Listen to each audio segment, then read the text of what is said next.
The time machine materializes in the cargo hold of RMS Titanic, April 14, 1912, 3 hours before the collision. Alex emerges into the belly of the great ship, surrounded by luggage, crates, and a brand new Renault automobile bound for America. Above deck, the atmosphere is festive. The Titanic is a floating palace. Gilded staircases, crystal chandeliers, wealthy passengers in evening dress dancing to orchestra music. Alex, dressed as a third-class passenger, makes his way through the ship. Tempest guides him through the layout, calculating the timeline. At 11:40 p.m., the ship will strike an iceberg. By 2:20 a.m., it will sink. The plan is simple. Alert the captain about the iceberg field ahead. With 3 hours warning, the ship can alter course or slow down enough to spot the ice in time. Unlike plagues or asteroid impacts, this isn't a cosmic necessity. It's just bad luck, excessive speed, and a missed warning. Alex reaches the bridge deck but is stopped by a steward. Only crew and first-class passengers allowed. He tries to argue his way past, claiming he has urgent information for the captain, but security escorts him below. Modern knowledge means nothing without modern credentials. Frustrated, Alex tries a different approach. He finds a wireless operator and tries to send a fake iceberg warning from a nearby ship. The operator, busy handling passenger messages, dismisses him. Alex then attempts to sabotage the engine room to force the ship to slow down, but Tempest refuses to help. Damaging the ship could cause an even worse disaster. Time ticks forward. 10 p.m., 11 p.m.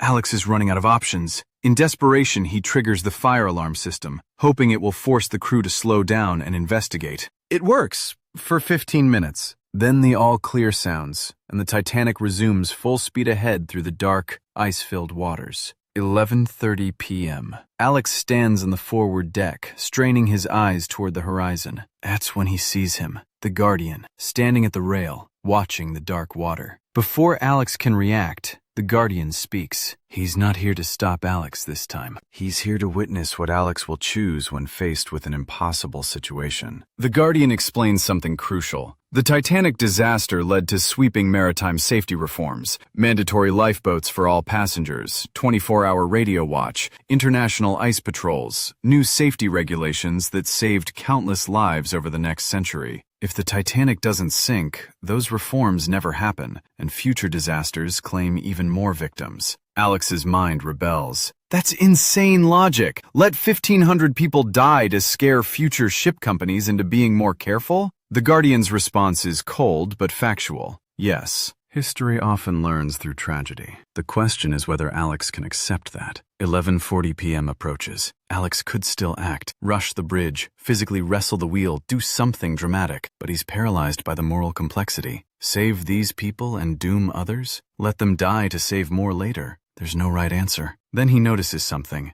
A lifeboat drill scheduled for earlier in the day was canceled due to weather. Many passengers, especially in third class, don't know where the lifeboats are or how to access them. The ship's fate may be sealed, but the death toll isn't. In his final minutes, Alex races through the ship, particularly third-class sections, memorizing routes, noting locked gates. Tempest maps everything. When the collision comes, 11:40 p.m. exactly, Alex is ready. He doesn't prevent the iceberg strike, but he guides confused passengers toward lifeboats, unlocks gates that stewards forgot, and helps organize evacuation of the lower decks. The ship begins its slow death. Alex works frantically, even as water floods the lower compartments. The Guardian watches, but doesn't interfere. At one point, they work together to free a group of passengers trapped behind a locked gate. The irony isn't lost on Alex. The Time Guardian helping save lives he claimed must be lost. Finally, Tempest warns that Alex must leave. The time machine is in the cargo hold, which is flooding. Alex takes one last look at the chaotic deck, the lifeboats lowering,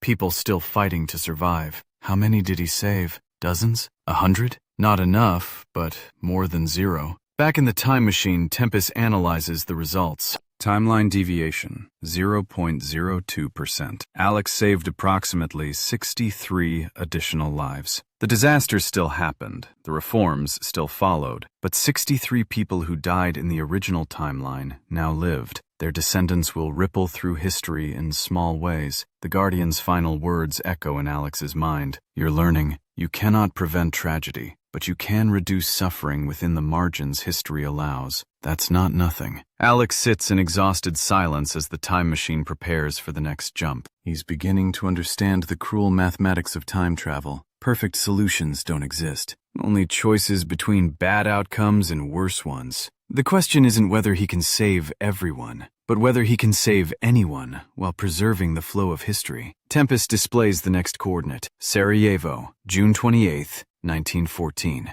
The assassination that triggered World War I. A single bullet that killed 17 million people. Alex's hands shake as he reviews the briefing. If any event deserves to be prevented, surely it's this one. He sets the coordinates, unaware that this will be his greatest mistake.